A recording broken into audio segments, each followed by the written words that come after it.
it's interesting to note that a lot of evidence has been presented in mitigation by the defense, which does usually happen with criminal cases. We've heard the evidence of a clinical psychologist who has been treating Oscar. I must say my initial impression was that why they called somebody who was in quite a close relationship with Oscar with regard to treatment. But I think she's explained that, and she very carefully and in a very soft manner presented her evidence to court.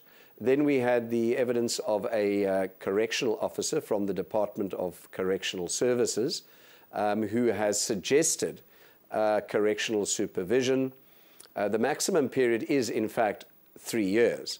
I think that has taken the state by a bit of surprise, and during his cross-examination, the state prosecutor suggested that the type of sentence that the correctional officer is proposing is not a suitable sentence. But one mustn't forget these are but proposals and evidence that is being presented in mitigation of sentence. The judge has got to look at that evidence, and the state will be calling witnesses, so she has to look at the state's evidence. The legal arguments will be presented by both sides, and then she must decide which is the type of sentence that is an appropriate sentence. He's a suitable candidate for correctional supervision. That's house arrest, community service, and attending various treatment programs. But the question still remains, is that an appropriate sentence, and is that the kind of sentence that Judge Masipa will eventually hand down after hearing all the evidence in the case relating to the sentencing proceedings. Speaking of sentencing, Judge Masipa has been very heavily criticized for not finding Oscar guilty of premeditated murder or murder. How much pressure do you think she's under now to send Oscar to jail? Well, I don't think any judge should be under pressure at any time. But I think all judges and all magistrates are human, so she's probably heard and read in the press about people that have criticized her, but you can't just go on what the public demand and even what some lawyers might think about a judge's decision. She's got to look at all the evidence and come to a final decision and decide that this is the best sentence that she feels in the circumstances, looking at the interest of society, the seriousness of the crime, as well as Oscar Pistorius's very specific personal circumstances.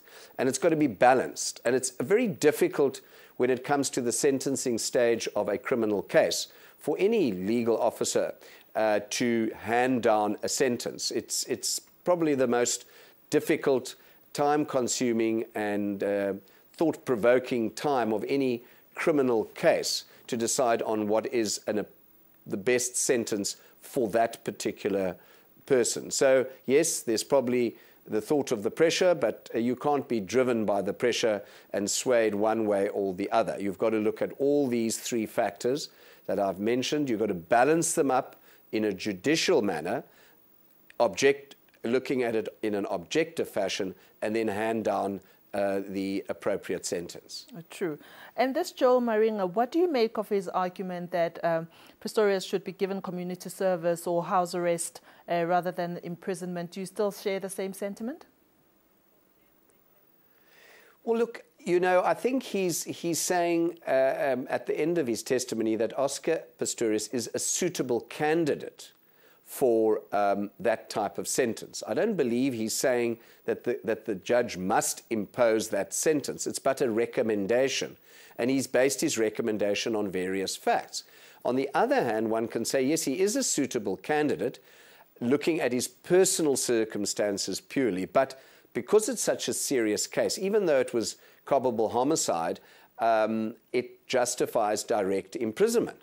So, you know, those are the aspects that one mustn't lose track of and forget about. You know, the public might be saying, hang on, Oscar's is going to do community service, he's going to, do some house arrest, he's going to attend some treatment programs, and that's it. He's going to get away with things very likely. But we haven't got to the final stage of the sentencing proceedings yet. So a lot still could happen, and the judge could still technically hand down a sentence of direct imprisonment. She has no sort of minimum sentencing laws to look at.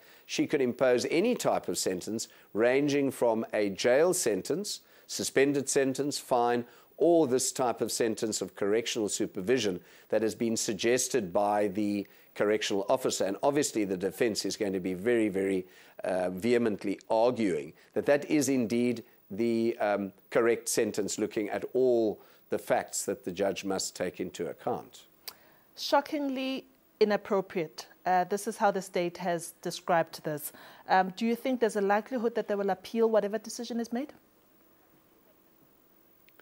Well, I think it has to be weighted. You know, we've got to sit back and see what happens. We can't just jump in and say, now the state is going to appeal. I mean, it's been said that the state were going to consider appealing the conviction, as they may be of the opinion that it was an incorrect decision. But that can only happen after the sentence is handed down. So if Oscar is sent to jail, let's for argument's sake he gets 8 years or 10 years, the state might say, well, we disagree with the finding on the conviction. We thought it was going to be murder, but because of the fairly heavy sentence, we are not now going to appeal the matter at all. On the other hand, the defense might say, well, this is too heavy a sentence, and he should have got a lesser sentence or a correctional supervision sentence, and the defense might decide to bring an application for leave to appeal after the sentence is handed down. So we really got to wait and see what happens, and I think both sides will consider what the judge has to say and then decide whether there will be an appeal, either on the conviction as far as the state is concerned, or if it's too heavy a sentence as far as the defense is concerned. But again, the state can also apply for leave to appeal if they feel that the sentence handed down is too light and is not appropriate, looking at all the factors that the court must look at. Mr. Booth, just lastly, tomorrow, what do you expect to transpire at the North Gauteng High Court? Well, I'm not sure if the defense is still going to be calling any more witnesses. And if they do, the day will be spent with some of those witnesses, and then the defense would obviously close its case. I understand that the prosecution is going to be calling 3 or 4 witnesses. Those will be in aggravation of sentence.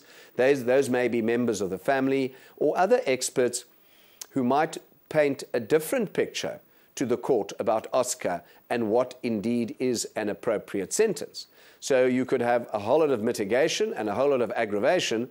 One side saying, hang on, we've got justification that he shouldn't go to jail. The other side saying, well, we've got sufficient justification and evidence that he, in fact, should serve a period of jail time. After all of that, both sides have to address the court on law and on the facts, and then the judge will have to consider what sentence she will impose. And that might take longer than just this week. She might want a bit more time, and I believe that would be fair to give her an opportunity to consider everything, because this is such a high-profile case being watched from all corners of the world. So she might only hand down her ruling on sentence next week or shortly thereafter.